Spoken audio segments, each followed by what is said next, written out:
and this is page number 221. This is NCERT class 12th. मेरे को लगता है 3rd या 4th लेक्चर होगा एनसीईआरटी के. ठीक है, चलो अब हम आपको बता रहे थे, ठीक है, आयोनाइजेशन एंथैल्पी क्या है. आवाज आ रही है ना आपको? चलो good, very good, thank you. ठीक है, now this is ionisation enthalpy. ये क्या कहती है? Enthalpy versus energy. एनर्जी और एंथैल्पी में क्या अंतर होता है? एंथैल्पी कांस्टेंट प्रेशर पे ली जाती है, कांस्टेंट प्रेशर पे.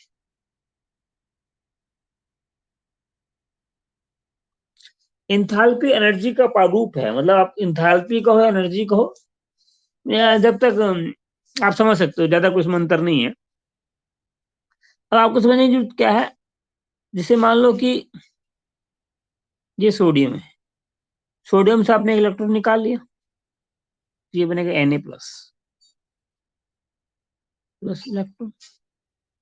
अब यहाँ पे टेबल का कोई भी एटम है, कभी फ्री में एनर्जी इलेक्ट्रॉन नहीं देगा. मतलब पीरियोडिक टेबल में कोई भी एटम होगा, आपको इलेक्ट्रॉन फ्री में तो देगा ही नहीं साहब. तो आपको कोई ना कोई एनर्जी देनी पड़ेगी. तो जो एनर्जी आपकी लगेगी, जो भी आप एनर्जी लगेगी ना, उसे बोलेंगे ionization. Ionization enthalpy is the amount of energy required. ये वो एनर्जी है जो आपको देनी पड़ेगी, which will be required to withdraw an electron from any other atom. इस एटम से इलेक्ट्रॉन को निकालने में जो एनर्जी लगेगी उसको आयोनाइजेशन एंथैल्पी बोलते हैं. एंथैल्पी वर्ड, आयोनाइजेशन एनर्जी भी हमने पढ़ा है पहले, आज से 20-22 साल पहले इसको हम आयोनाइजेशन एनर्जी बोलते थे. पर जब इसको एंथैल्पी बोलते हैं, इसका मतलब ये है कि ये कांस्टेंट प्रेशर पे कैलकुलेट की गई है. एग्रीड? पहली बात तो ये. ठीक है, दूसरी बात ये कि आयोनाइजेशन एंथैल्पी हरदम गैसियस फेज में ली जाती है.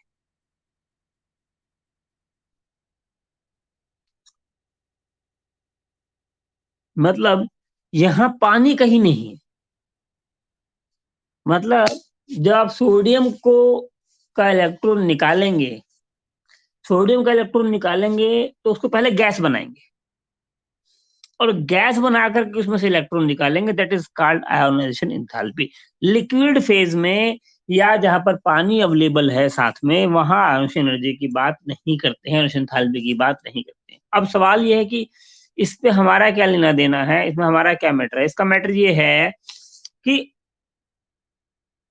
जब अलोंग द पीरियड, पीरियड मतलब left to right, along the period ionization enthalpy बढ़ती है, ऐसा अमूमन देखा गया है. लेफ्ट अलोंग द पीरियड में लेफ्ट टू राइट वर्ड तो इंक्लूड हो चुका है. जब मैं बोलता हूं ना अलोंग द पीरियड, इसका मतलब है लेफ्ट टू राइट तो इंक्लूड हो गया उसमें, पहली बात. तो जनरली लेफ्ट टू राइट जाने से आयोनाइजेशन एंथैल्पी बढ़ती है. क्यों बढ़ती है, ये 11th में एक चैप्टर है प्रेडिक्टेबल, वहां डिटेल में बताएंगे. ठीक है, यहां ज्यादा डिटेल में नहीं पढ़ा रहे हैं.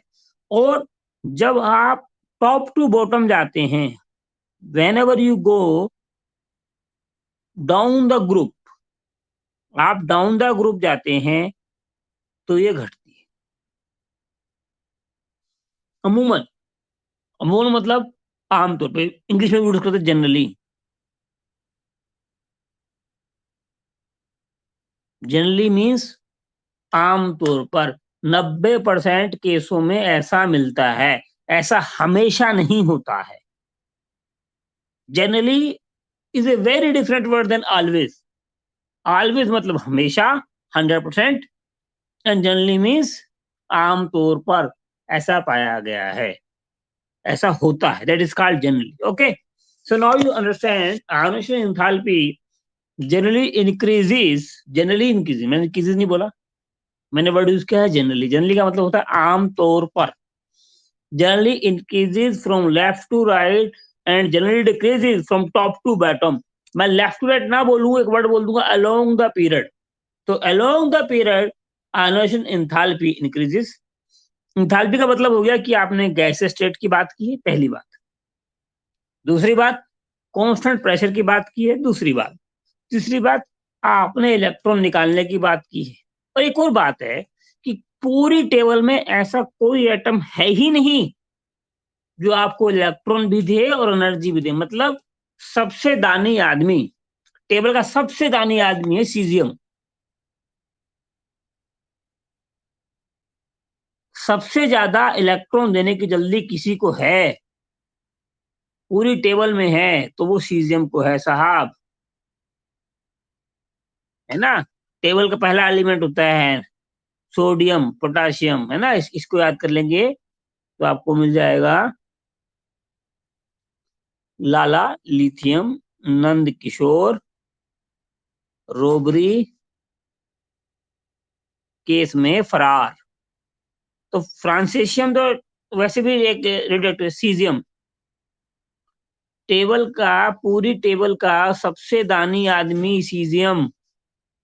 देख लो, आपको उसकी लोकेशन समझ में आ रही। जब मैं बोलता हूँ सीजियम, तो मैं उम्मीद करता हूँ कि आप टेबल में उसकी लोकेशन को ध्यान से देख पा रहे होंगे। ये टेबल है। व्हाट आई वांट टू से कि सीजियम भी फ्री में नहीं देगा।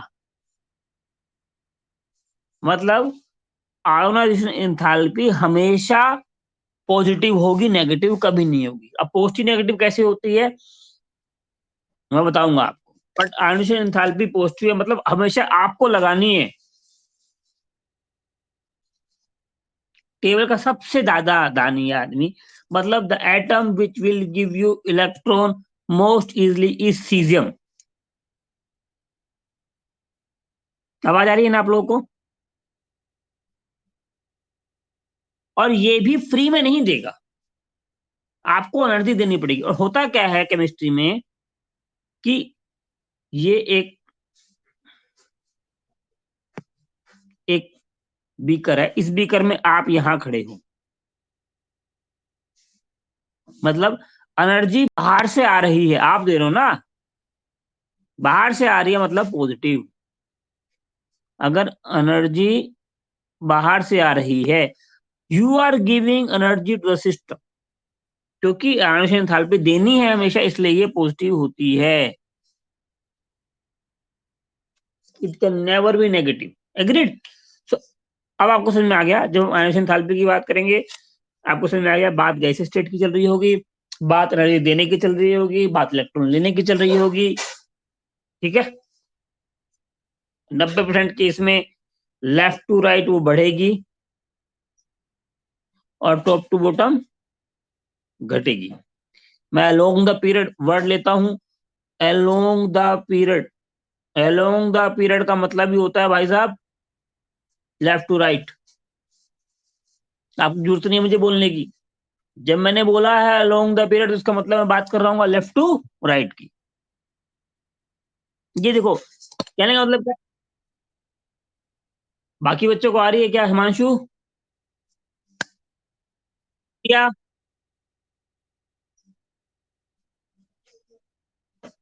किसी और को आ रही है क्या मेरी आवाज हिमांशु को छोड़ के? ठीक है, तो बाकी लोगों को आएगी। देखो थोड़ा सा आपको इंटरनेट की बैंडविड्थ अच्छी करनी पड़ेगी। मेरे पास भी ज्यादा चॉइस है नहीं। ठीक है, वी विल सी। सिस्को पे करके देखेंगे, किसी का एडवाइस आया आज सिस्को पे देखने के लिए। I will go for Cisco, I will try for Cisco and then बताता हूँ सिस्को में कैसा रहा एक्सपीरियंस। ठीक है। थोड़ा दिन टेक्निकल ग्लिचेस, थोड़ी सी परेशानी, but we will solve it, surely will solve it sooner और लेटर। प्रोबेबली मैं 2-3 प्लेटफॉर्म से देखता हूँ। ओके, वापस आते हैं। अब हमारा जो इस चैप्टर में इसको पढ़ने का मतलब है वो ये है साहब, क्या कहता है, डी ब्लॉक में पढ़ रहे हैं। There is increase in energy enthalpy along with each series of transition element from left to right.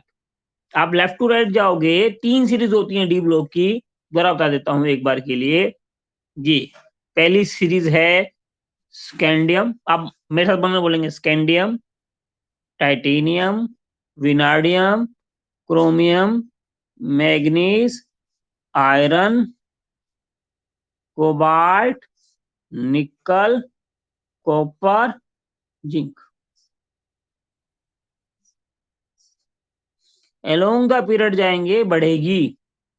क्या पे है? Yttrium, zirconium, niobium, molybdenum, technetium, ruthenium, rhodium, palladium, silver, cadmium. तो ये पहली सीरीज है, फर्स्ट सीरीज। ये सेकंड सीरीज है। ये थर्ड सीरीज आएगी यहाँ पे। Lanthanum, hafnium, tantalum, tungsten, osmium, iridium. ठीक है। तो फर्स्ट सीरीज, सेकंड सीरीज और थर्ड सीरीज। क्या चाहता हूं मैं आपसे, यहाँ क्वेश्चन क्या है, मेरा होमवर्क क्या है आपको, ये सीक्वेंस आपको याद होना चाहिए। दोबारा देखेंगे। डी ब्लॉक में 3 सीरीज हैं, सीरीज 1, सीरीज 2, सीरीज 3। सो ठीक है। तो ये पहली सीरीज है, दूसरी सीरीज है, ये तीसरी सीरीज है, और ये आपके पास पहली सीरीज है। ठीक है।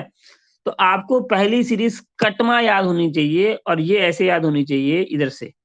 So what I want that you two need to remember, you should remember this series, then you should remember this series, and you should remember these two. ये पहली सीरीज पूरी तरीके से आपको याद करनी है। इसकी आखिरी वाली ग्रुप यू याद कर लेना है। इसके पहले 2 याद जरूर कर लेने हैं। ठीक है। अब कहना क्या चाहता हूं कि इसमें कटमा सुनूंगा। कटमा मतलब क्या हो गया, मैं सीधा पूछूंगा आपसे कि कोबाल्ट का नंबर कितना है? 27। जिंक का नंबर कितना है? 30। सेकेंडियम प्लेटिनियम, प्लेटिनियम नंबर कितना है? 22। आपको कटमा याद होनी है। दोबारा बता रहा हूं आपको, पहली सीरीज तो कटमा याद होनी है। कटमा समझ रहे हैं? मतलब हिंदी में मतलब है कि आपको ये याद हो जानी चाहिए कि वो 22 पे क्या है, कोबाल्ट 27 पे क्या है, जिंक 30 पे क्या है, रिवर्स। पहली सीरीज आपको होमवर्क है, दिस इज योर होमवर्क। ये सीरीज, और ये एक आखिरी का ग्रुप, और ये 2 ग्रुप। ओके, आवाज आ रही है? ठीक है, ये आपको याद करनी है। ओके। अब वापस आते हैं, ये क्या बोलता है दोबारा देखते हैं। ठीक है, इट टेक्स टाइम। क्या कहता है? कहता है कि जब हम लेफ्ट टू राइट जाएंगे, लेफ्ट टू राइट जाएंगे, तो ये बढ़ेगी। ठीक है, कोई दिक्कत नहीं। अब ये क्यों बढ़ेगी? इन ए न्यूक्लियर चार्ज, क्या कहता है, there is an increase in ionisation enthalpy along each series. कौन सीरीज है? First series, scandium, titanium, vanadium, chromium, iron, manganese, नहीं, scandium, titanium, vanadium, chromium, manganese, iron, cobalt, nickel, copper, zinc. मतलब मैं क्या चाहता हूं कि जब मैं बोल रहा हूं ना पूरी सीरीज, स्कैंडियम, टाइटेनियम, आप मन में मेरे साथ बोलेंगे, मन मन में। आपको सीरीज याद होनी चाहिए। स्कैंडियम पहली सीरीज ये हो गई, दूसरी है ये yttrium, zirconium, niobium, molybdenum, technetium, ruthenium, rhodium, palladium, silver, cadmium, और तीसरी है ये लेंथेनम, हाफनियम, टेंटेनम। ठीक है, याद करेंगे। तो इन तीनों सीरीज में लेफ्ट टू राइट जाने से बढ़ती है। क्यों बढ़ती है? अब क्यों बढ़ती है? Which companies are filling of duet. देखो क्या होता है। ठीक है, इसे मिटा दूं कि ये अंदर देखो, पहले 21 था, ये न्यूक्लियस है, पहले 21 था, फिर 22 हो गया, फिर 23 हो गया।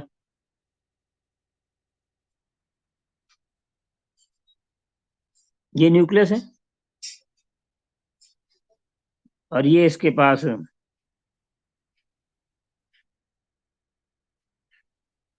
अब इसमें पहले 21 हो गया, फिर 22 हो गया, फिर 23 हो गया, फिर 25 हो गया, फिर 26 हो गया, फिर 28 हो गया। अब खींचने वाले जितने ज्यादा न्यूक्लियस होंगे वो ज्यादा खींचेंगे। जब आपके प्रोटॉन बढ़ रहे हैं और दूरी तो घट नहीं रही, ये दूरी तो बढ़ नहीं रही, देखो किस फोर्स अट्रैक्शन कर रहा है। कूलम्ब लॉ पढ़ते हैं फिजिक्स में हम, जो क्या कहता है कि force of attraction is equal to 1/4 pi epsilon not Q1 Q2 upon R square, where R is the radius. ये तो बढ़ नहीं रहा, ये फिक्स है, ये फिक्स है, इसे काट दूं। ये Q2 इलेक्ट्रॉन का मतलब Q1 इलेक्ट्रॉन है, तो इलेक्ट्रॉन पर एक ही चार्ज होगा, जिसे काट दूं, आर स्क्वायर को काट दूं। अब पहले ये 21 था, फिर 22 हुआ, फिर 23 हुआ। अब जब Q2 बढ़ रहा है, मान लो Q2 कितना था शुरू में, 21, फिर 22, फिर 24, फिर 28, फिर 29, फिर 30। क्या कह रहा है, दोबारा समझेंगे कि जब हम लेफ्ट टू राइट जाते हैं, सी, जब आप किसी टेबल में एक ही पीरियड में लेफ्ट टू राइट जाते हैं तो साइज तो बढ़ता नहीं।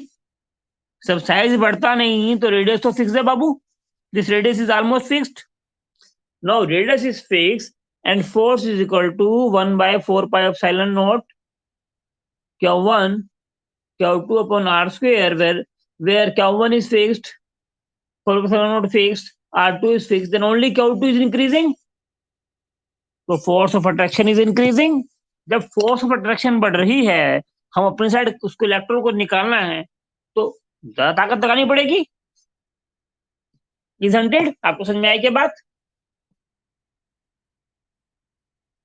कि जब हमारी force of attraction between nucleus and electron बढ़ रही है और दूरी बढ़ नहीं रही, इसका मतलब अट्रैक्शन बढ़ रही है।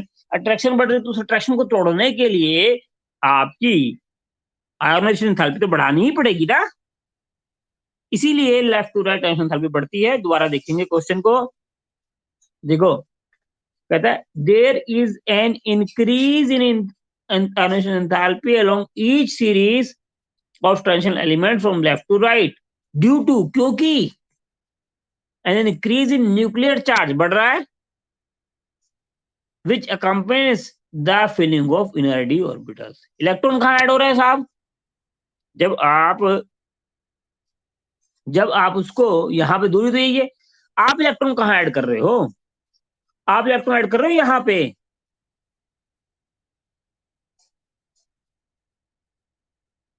है ना। मान लो ये आउटर मोस्ट शेल है ना,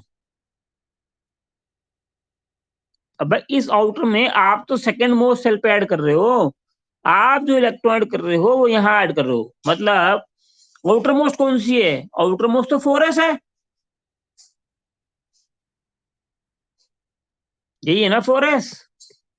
आप कहाँ इलेक्ट्रॉन ऐड कर रहे हो साहब, आप कर रहे हो इनर शेल में, पेनल्टीमेट शेल में। दोबारा समझो, कहता है कि जब आप लेफ्ट टू राइट एक सीरीज में जाते हो तो न्यूक्लियस बढ़ेगा, साइज तो बढ़ेगा नहीं।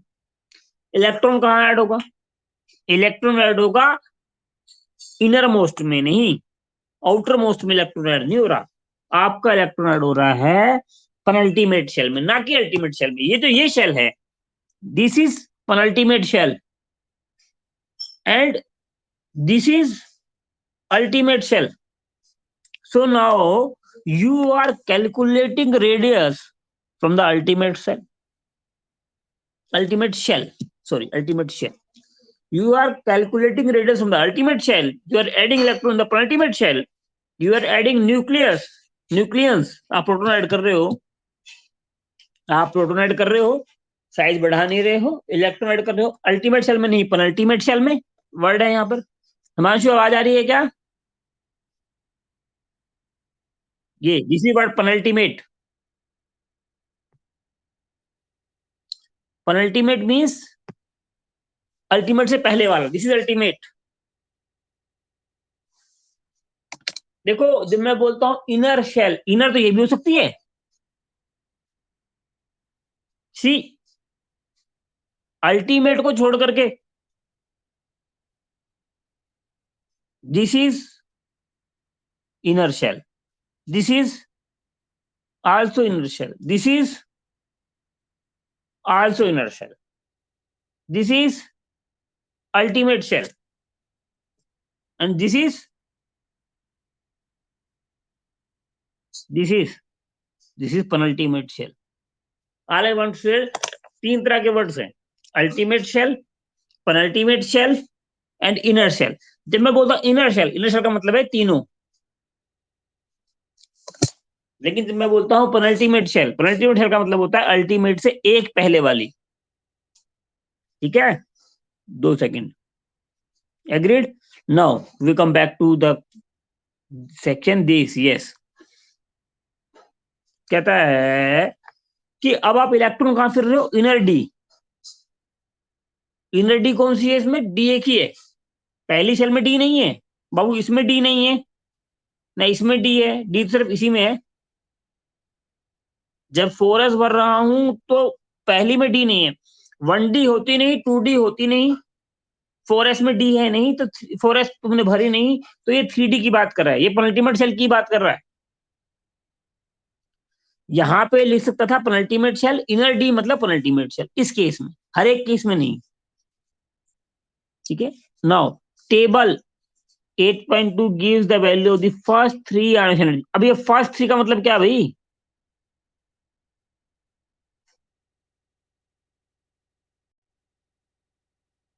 है, what is this first three. मैं बताता हूँ, अभी बताऊंगा, घबराने की जरूरत नहीं है आप लोग को।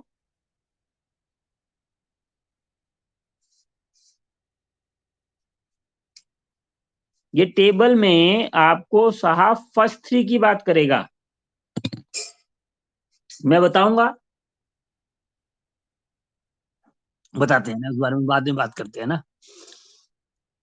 देखते हैं, अभी समझने की बात ये है कि ये जो आयोनेशन एंथैल्पी का हमने कॉन्सेप्ट बताया है आपको, ये वाला, और जो ये वाला बताया है, ये 11th का ही है। आयोनाइजेशन एनर्जी अपने आप में 11th का कॉन्सेप्ट है, जिसको हम पढ़ते हैं पीरियोडिक टेबल में। लेकिन हम्म, इसका जो ट्रेंड है, ट्रेंड मतलब कि left to right, right to bottom, bottom to left, वो ट्रेंड 11th का टॉपिक भी है और 12th का टॉपिक भी है। ये इधर, ये आपको समझने वाली बात क्या है कि ये थ्री, बाकी बच्चे आगे क्या, ये थ्री आयोनेशन एनर्जी का मतलब क्या है, इसका मतलब बताता हूँ क्या है आपको। कि जैसे सिमिलरली समझिए, जैसे एल्यूमिनियम है, नंबर कितना है, 30, 30 एटॉमिक नंबर तक, जिंक तक आपको याद करना है। मतलब आपको मैं पूछूंगा कि एल्यूमिनियम का नंबर कितना है, तो आपको 13 याद होना चाहिए, देख के बताने वाली बात नहीं है। तो ये हो गया 283। तो एल्यूमिनियम से आपने एक इलेक्ट्रॉन निकाला, ये बन गया एल्यूमिनियम पॉजिटिव, इसे बोलेंगे फर्स्ट आयोनाइजेशन एनर्जी या एंथैल्पी। अब जो एल्यूमिनियम प्लस आ गया, इस एल्यूमिनियम प्लस से फिर से इलेक्ट्रॉन निकालेंगे, तो ये बनेगा एल्यूमिनियम 2 प्लस, इसे बोलेंगे सेकेंड आयोनाइजेशन एंथैल्पी। और जब ये एल्यूमिनियम 2 प्लस से भी आप इलेक्ट्रॉन निकाल लोगे,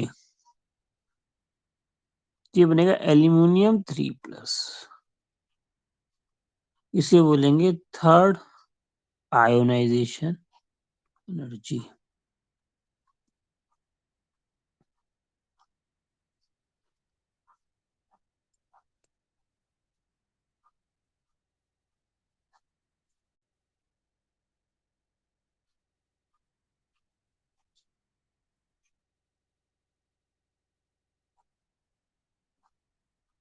क्या कहना चाहता है? समझने वाली बात ये है आपको कहानी में कि फर्स्ट से ज्यादा होगा सेकंड और सेकंड से ज्यादा होगा थर्ड। अब अगला क्वेश्चन उठेगा कि थर्ड अगर ज्यादा है तो थर्ड को लेगा ही क्यों? मतलब ऐसा होगा कि अगर ये 10 रुपए का भाव है ना, पहला इलेक्ट्रॉन 10 का बेचा है तो अगला 12 का नहीं बेचेगा, अगला 20 का बेचेगा, 22 का बेचेगा। और अगर पहला 10 का है, दूसरा 22 का है, तो तीसरा शायद 36 का नहीं 40 का होगा। यहाँ क्या बताना चाहता हूं मैं, क्या कहना चाहता हूँ कि फर्स्ट आयन एनर्जी से सेकंड आयन एनर्जी ज्यादा होगी और बहुत ज्यादा होगी, और सेकंड से थर्ड ज्यादा होगी। वो हम बाद में बात करेंगे कि थर्ड बनती क्यों है, वो भी एक किस्सा रह जाएगा। समझने वाली बात क्या है कि फर्स्ट और सेकंड में या सेकंड और थर्ड में मामूली अंतर नहीं आएगा, अंतर काफी आएगा, जैसा कि हम ग्राफ में देखेंगे। ये देखें आप,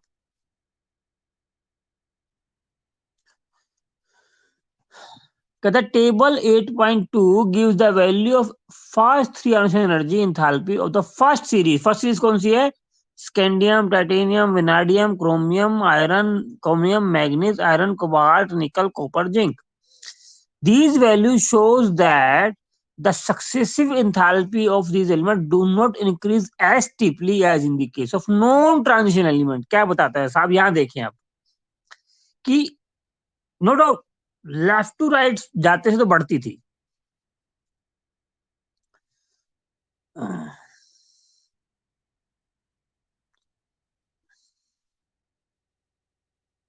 अब देखें इसको कि जब हम टेबल की बात करते थे ना, ये टेबल की बात कर रहे हैं, अब मान लो हम बात कर रहे हैं ग्राफ की, तो लेफ्ट टू राइट जाते हैं तो बढ़नी चाहिए। ये ग्राफ ऐसे बढ़ रहा है, ये आर्मस्ट्रांग जी का ग्राफ है किसमें? पी ब्लॉक में। वहीं डी ब्लॉक, ये डी ब्लॉक में ग्राफ ऐसा है हल्का सा।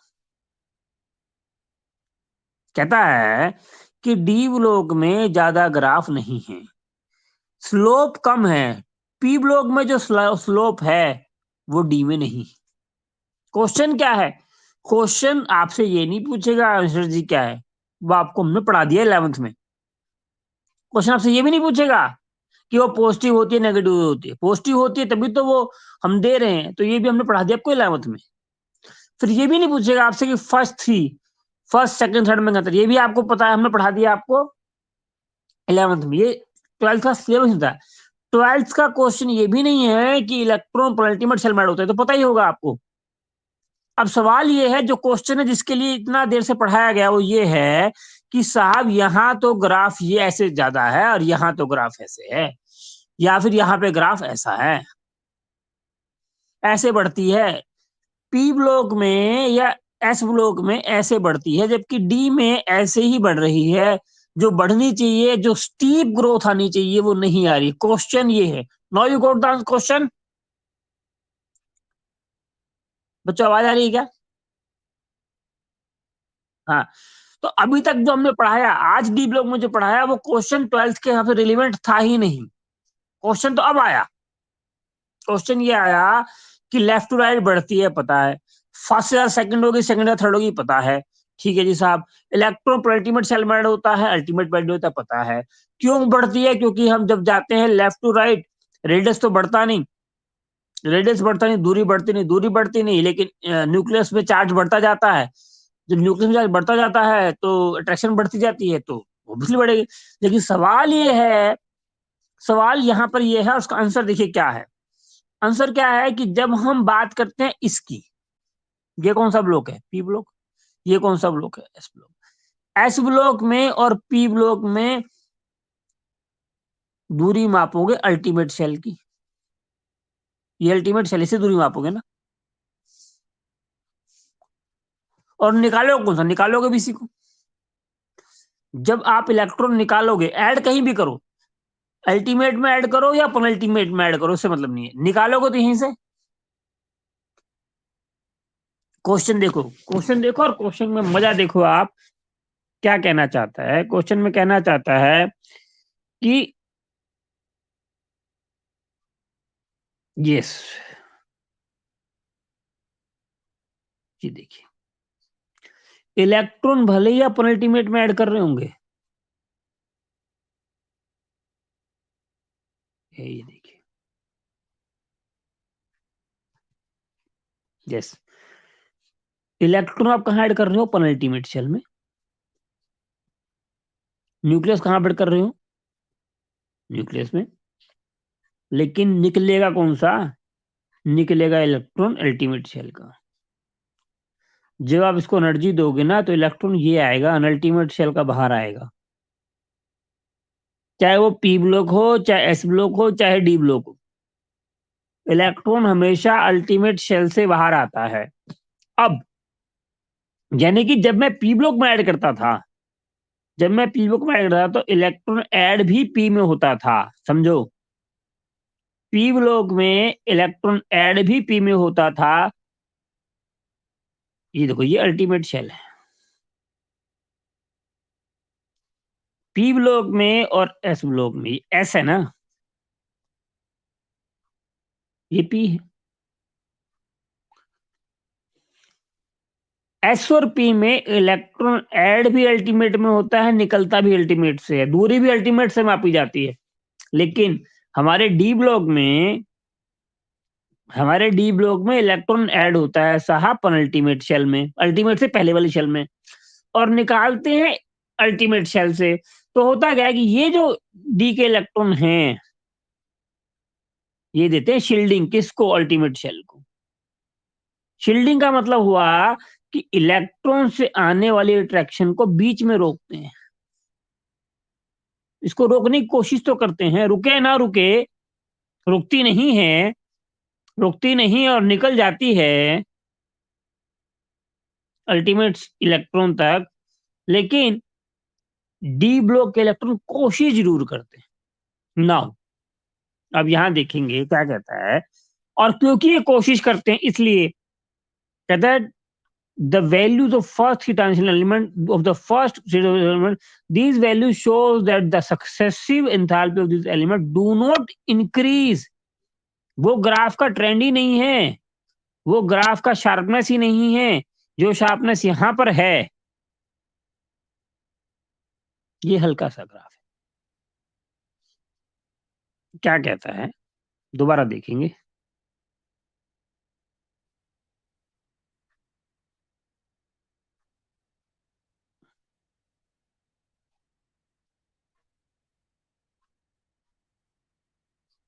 यस,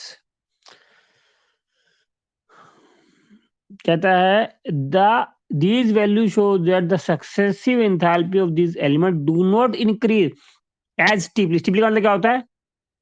ये स्टीप है, ये कम स्टीप है। स्टीप मतलब तेजी से चढ़ना है, तेजी से उतरना। स्टीप का मतलब होता है धार तेज होना।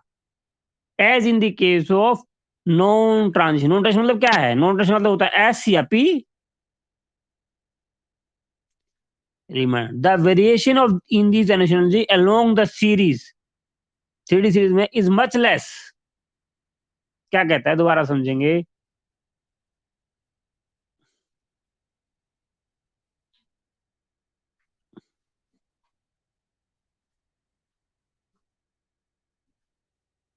ठीक है, कहता है the variation in the energy enthalpy along the series, along the series मतलब left to right, and the transition element is much less in comparison to the variation along the period of known transition element। इनका graph थोड़ा सा चढ़ेगा, जबकि S और P में तो खूब बढ़ेगा। The first transition enthalpy in general increases, first बढ़ती है, but the magnitude of the increase in second and third transition enthalpy is much higher along the series। तो पहले वाला तो देखो कहां से जा रहा है, पहले वाला अल्टीमेट से जा रहा है, दूसरा भी अल्टीमेट, लेकिन तीसरा, तीसरा इलेक्ट्रॉन तो पेनल्टीमेट से जाएगा। 4s, 4s में दो ही दो इलेक्ट्रॉन हैं। जब 4s के दो इलेक्ट्रॉन चले जाएंगे साहब, दोबारा समझेंगे। अरे 4s में इलेक्ट्रॉन ही कितने हैं? सिर्फ दो। आपने इसको निकाल लिया, इसको निकाल, अब तीसरा तो जो शेल ही चली गई, तो यही यही अल्टीमेट शेल हो गई।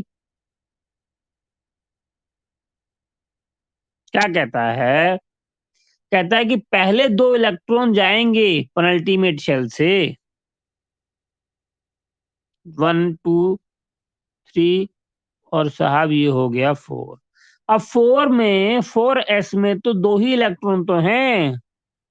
जब ये दोनों निकल जाएँगे, फिर तो डी के निकलेंगे और फिर उस टाइम डी अल्टीमेट शेल हो जाएगी।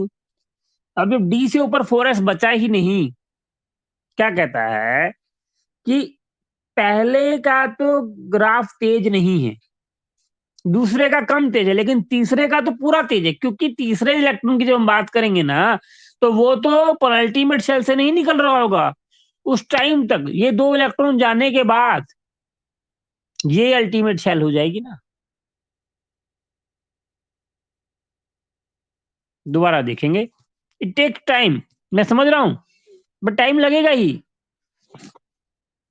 कहता है the first ionization enthalpy in general मतलब आम तौर पर, हमेशा नहीं, increases but the magnitude of the increase, जबकि बढ़ता है इतनी स्पीड से नहीं बढ़ता है in the second and third ionization enthalpy. Second और थर्ड में ज्यादा बढ़ेगा। इस सक्सेसिव सक्सेसिव मतलब क्या होता है, इसके बाद ये, इसके बाद ये, इसके बाद सक्सेसिव मतलब एक के बाद एक, एक के बाद एक। 22nd से 23rd पे जाओगे, 23rd से 24th पे जाओगे, successive. The first ionization enthalpy in general increases, but the magnitude of the increase in the second and third ionization enthalpy for the successive element is much higher along the series। अब ये question उठता है कि पहले वाला उतना नहीं बढ़ता, वो ऐसे बढ़ता है, दूसरे वाला ऐसे बढ़ता है, तीसरे वाला तो ऐसे ही बढ़ता है जैसे पी बढ़ता है। क्योंकि जब थर्ड इलेक्ट्रॉन जब निकाल रहे होते हो ना, तब तक तो 4s खाली हो चुकी होती है, तब तक तो पेनल्टीमेट शेल से निकलता है, यानी कि वो 4s के 2 इलेक्ट्रॉन जाने के बाद। समझ में आया क्या आपको बात ये बच्चों? शायद आवाज ही नहीं आ रही क्या? कि तीसरा इलेक्ट्रॉन 2 इलेक्ट्रॉन जाने के बाद तो 3d अल्टीमेट शेल है, तो फिर वो पी की तरह बिहेव करेगी, जैसे पी ब्लॉक में बिहेव करती है, एस ब्लॉक में बिहेव करती है। ओके, नहीं समझ में आया क्या? थोड़ा आ गया। The irregular trend in the first ionization enthalpy of the metal in 3D। अब देखो ये देखो ये क्या है, ये 8.2 देखो कहाँ पे है ये 8.2 टेबल, 8.2 टेबल कहाँ पे है? Yeah, this is electronic configuration of the element. Now this is ionization enthalpy।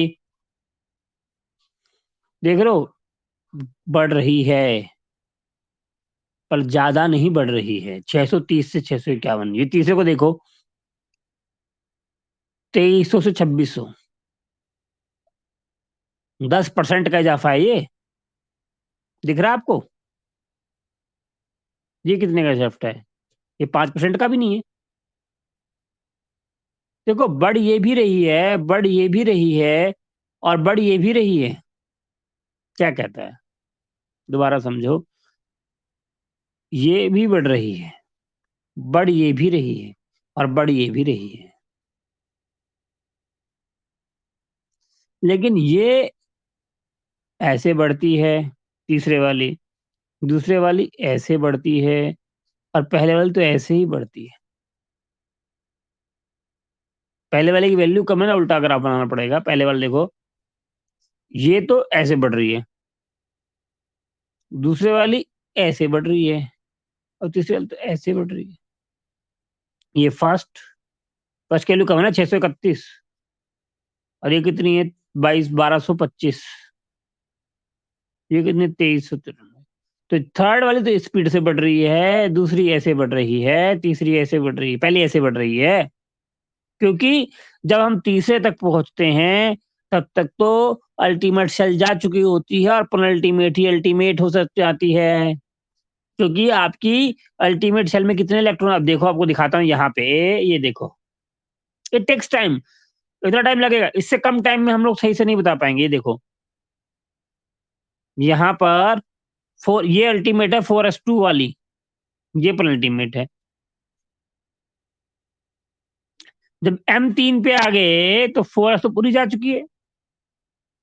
अब तो तुम अल्टीमेट अल्टीमेट शेल से इलेक्ट्रॉन निकाल रहे हो।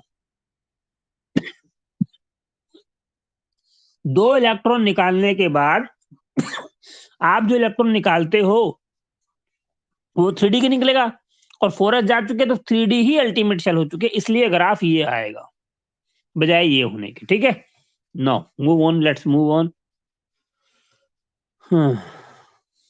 ठीक है साहब।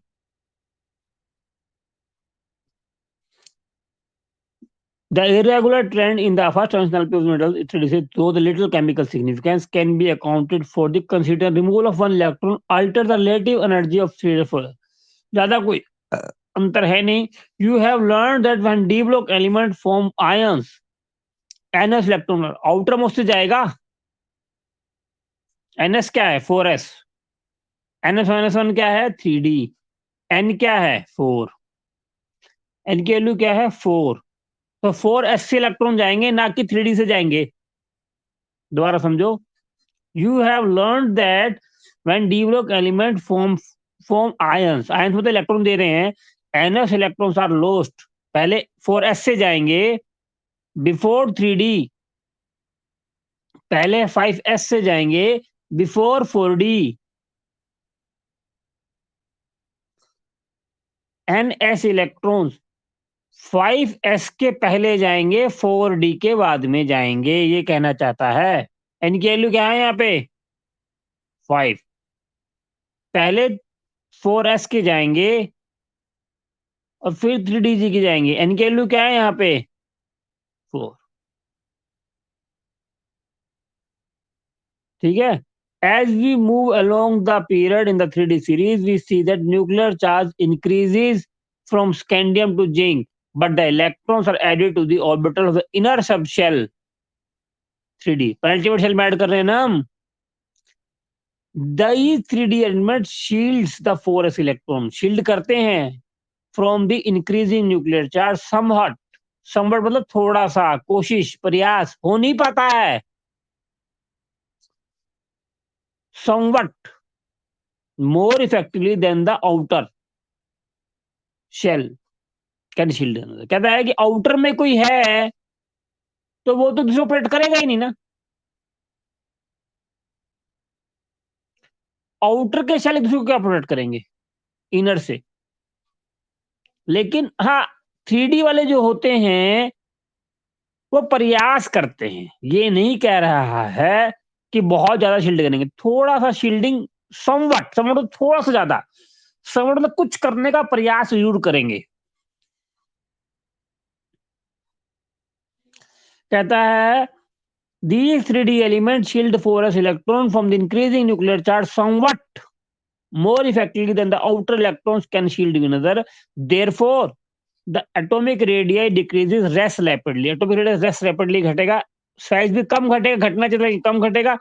10 इसलिए ionization energy increases only slightly along the 3D series, बढ़ती है पर बहुत स्पीड ऐसे नहीं बढ़ जाती। ग्राफ ये नहीं है, ग्राफ ये है, ग्राफ ये नहीं है।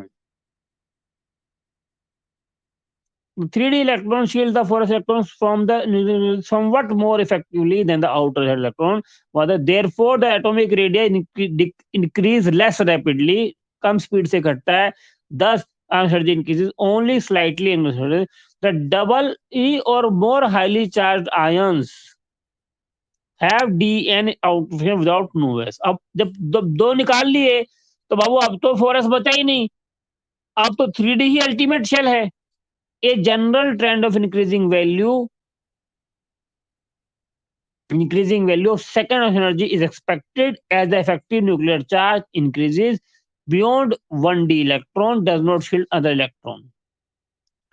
The influence of nuclear charge कहता है D is in direction, however the trend steadily increases second and third. दोबारा समझेंगे, समझ में आएगा आपको। क्या कहता है, द डबल और हाईली चार्ज में तो भैया 4s बचा नहीं, तो 3D ही अल्टीमेट शेल हो गई।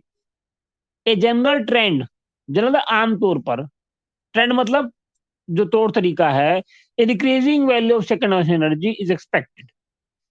मैंने बताया ना आपको कि फर्स्ट से ज्यादा होती है सेकंड और सेकंड ज्यादा होती है थर्ड, तो बताया ही मैंने आपको।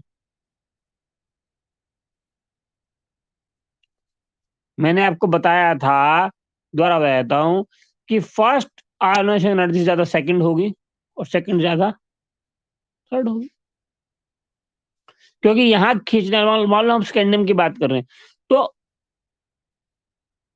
ठीक है, फर्स्ट वो कहता है, अब देखो क्या कहता है, दोबारा देखो, यहाँ ये वही कहना चाहता है, यही बोल रहा है ये, कहता है कि जनरल ट्रेंड है भाई ये तो, कि second expected in the effective charge increases, ठीक है। However the trend of steadily increase second and third energy break from the formation of Mn2 plus FFAC। एक आध का एक्सेप्शन भी होता है। In both cases these ions have D0 या D5 configuration। Similarly break occurs at corresponding। ये कहता है कि जब आप मैग्नीशियम 2 प्लस बनाओगे ना, अब क्वेश्चन देखो आपको अच्छा लगेगा शायद।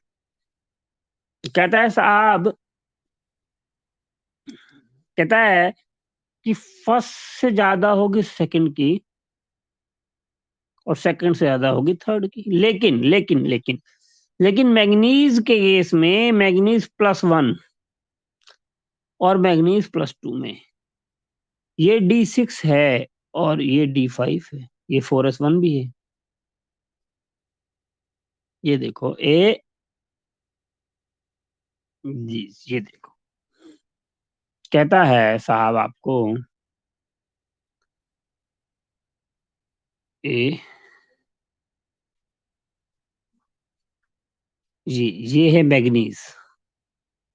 हम पहले मैग्नीज की बात कर लेते हैं।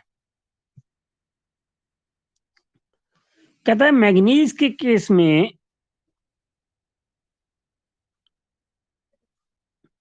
ये देख लो ये ग्राफ,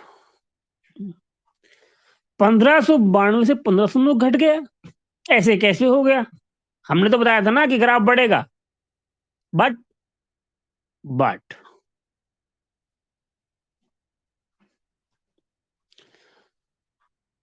इस केस में ये तो घट गया ना साहब।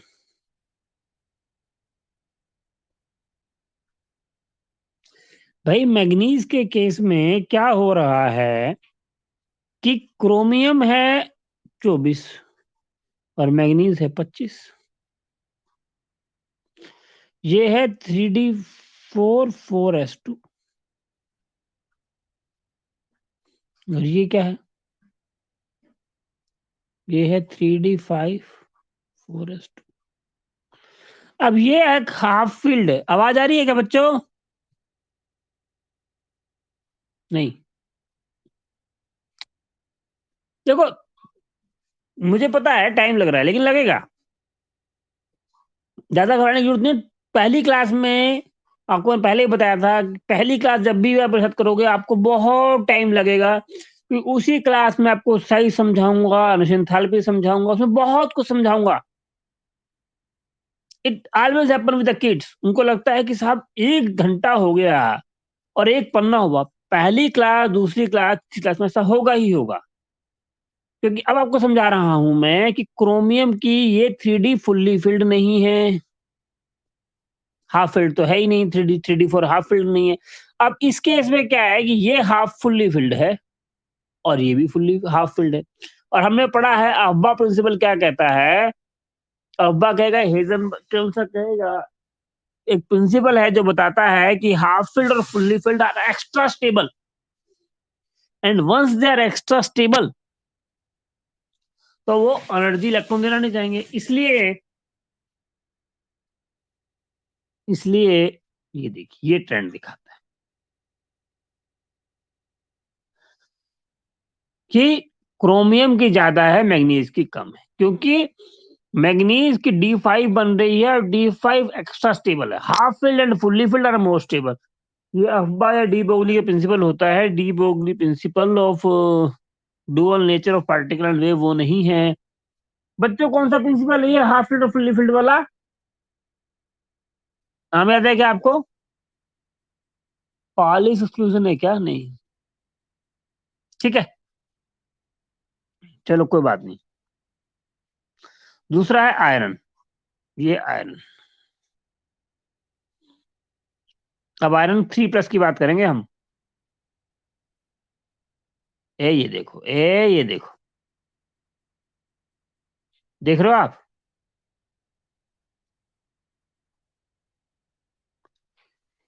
मैग्नीज 3+ से आयरन 3+ की तो ज्यादा होनी चाहिए थी ना भाई।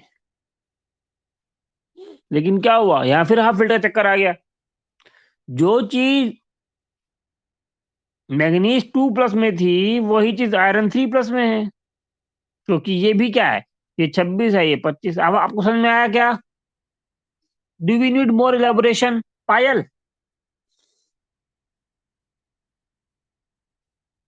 कौन कौन है, समझ में आ रहा है क्या? क्लास दिख रही है क्या बच्चों? तो क्या कहता है, कहता है दोबारा से देखेंगे हम, इट टेक्स टाइम।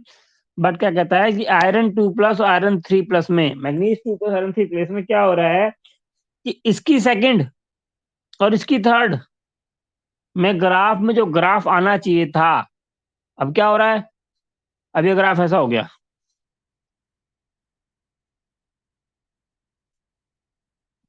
ये डिप आ गया। किसमें? आयरन 2+, या आयरन 3+ में आ गया।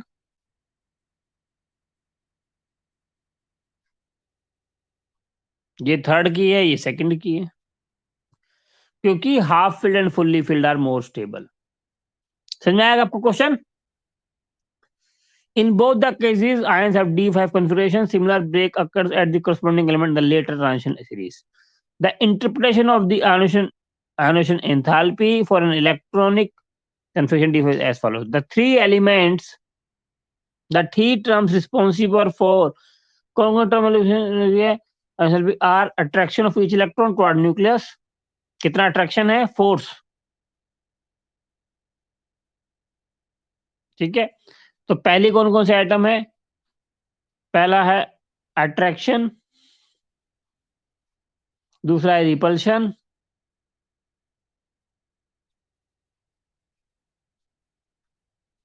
रिपल्शन एंड तीसरा एक्सचेंज एनर्जी। तीन एनर्जी है जो आयनाइजेशन इंथैल्पी पे इफेक्ट डालती है, attraction, inter electronic repulsion and exchange energy. तीनों आपके सीएस में ज्यादा नहीं है, अभी तक आपको कुछ बता दिया मैंने।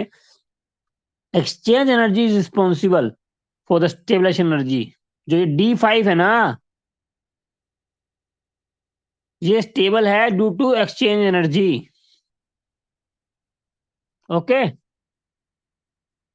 हम बता रहे हैं ना कि ग्राफ बढ़ते बढ़ते डिप ले गया। ये जो ग्राफ है, ये बढ़ते बढ़ते डिप ले रहा है ना। ये डिप क्यों ले रहा है? एक्सचेंज एनर्जी के चलते। जो ये डिप लिया है ना इसने, due to exchange energy. Exchange energy is responsible for stabilization of energy state. Exchange energy is approximately proportional to total number of possible pairs in the parallel spins. कहते हैं पैरेलल स्पिन बनानी है ना, मैं ये हाफ, ये half, ये half, ये हाफ, ये हाफ, ये हाफ। तो D5 में क्या हुआ? D5 में मैक्सिमम 5 पैरेलल स्पिन हो गई, 1 2 3 4 5। तो 5 पैरेलल स्पिन का मतलब हो गया इनकी एक्सचेंज एनर्जी ज्यादा कम हो जाएगी, स्टेबल हो जाएंगे। ओके, जो हाफ फील्ड और fully filled are extra stable due to exchange energy. नहीं समझे? कहता है exchange energy is responsible for the stabilization energy state. Exchange energy is approximately proportional to total number of possible pair of parallel ions in the degenerate orbital. When several electrons occupies a set of degenerate orbital, The lowest energy state correspond to maximum possible extent of single occupation orbital half spin. हाँ, Hund's principle, Hund principle of maximum multiplicity क्या कहता है कि जब सारे electron एक तरफ भागेंगे तो ये एक दूसरे को सपोर्ट करेंगे। ये इलेक्ट्रॉन यहाँ आ सकता है, ये यहाँ आ सकता है, ये यहाँ जा सकता है, ये वहां आ सकता है, ये एक्सचेंज हो सकते हैं। एक्सचेंज हो सकते हैं तो इनकी स्टेबिलिटी बढ़ जाती है। अगर सारे बच्चे एक ही स्पीड से पढ़ेंगे तो हम लोग ज्यादा पढ़ पाएंगे। ओके, तो क्या कहता है, व्हेन सेवरल इलेक्ट्रॉन्स ऑक्यूपाई, या तो सारे फुल्ली फिल्ड हो या सारे हाफ फिल्ड हो। अब ये जो है ना, हाफ फिल्ड फिर एक बीच में आ गया, तो अब इसको कहाँ लेके जाएंगे। Hund's rule of maximal multiplicity says that when several electrons occupy a set of degenerate orbitals, the lowest energy state corresponds to maximum possible extent of single occupation of orbitals and parallel spin. Hund's rule: the less of exchange energy, the loss of exchange energy increase the stability. क्योंकि ये सारे exchange हो सकते हैं एक दूसरे के साथ, अगर वो हाफ फिल्ड हो तब या फुल्ली फिल्ड हो तब। इधर हाफ फिल्ड और फुल्ली फिल्ड। अगर फुल्ली फिल्ड होंगे तो सेट का सेट बदल दूंगा ना मैं,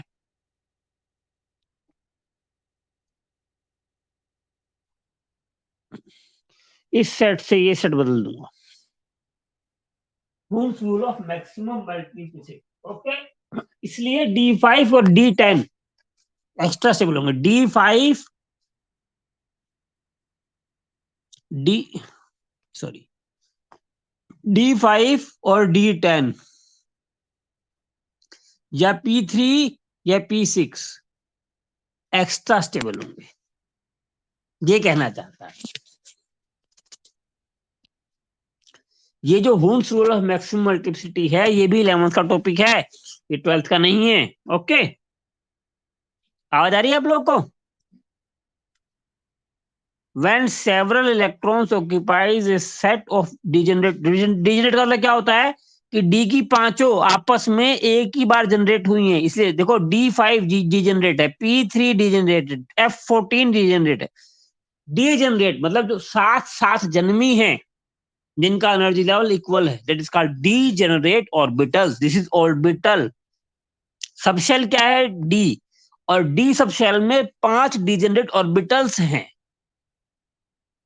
डीजेनरेट का मतलब होता है सेम लेवल पे जनरेट होने वाली ऑर्बिटल है ये, सबशेल नहीं है, सबशेल डी है। देखो 3-4 वर्ड है, शेल, सबशेल, ऑर्बिटल। जो मैं बोलता हूं orbital, orbital can be degenerate, subshell can not be degenerate. Okay, when several electrons occupy a set of degenerate orbital, the lowest energy state correspond to maximum possible extent of single occupation of orbital and parallel spin, या तो fully filled हो या half filled हो। The loss of exchange energy increase the stability, इससे energy बढ़ जाती है। Energy घटेगी, स्टेबिलिटी बढ़ेगी हमेशा। अगर किसी बच्चे को हम थप्पड़ मार दें तो उसकी एनर्जी बढ़ेगी घटेगी, उसकी एनर्जी बढ़ेगी। जब उसकी एनर्जी बढ़ेगी स्टेबिलिटी घटेगी। ठीक है, as the stability increases the energy decreases, becomes more difficulty. कहता है कि जब स्टेबिलिटी बढ़ जाएगी तो आयनाइजेशन एनर्जी बढ़ जाएगी, निकालना मुश्किल हो जाएगा। There is no loss of exchange energy in D6। ठीक है, ये बता रहा है, ये क्वेश्चन इंपॉर्टेंट है।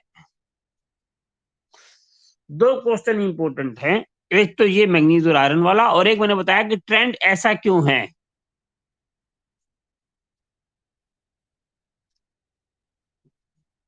ठीक है, तो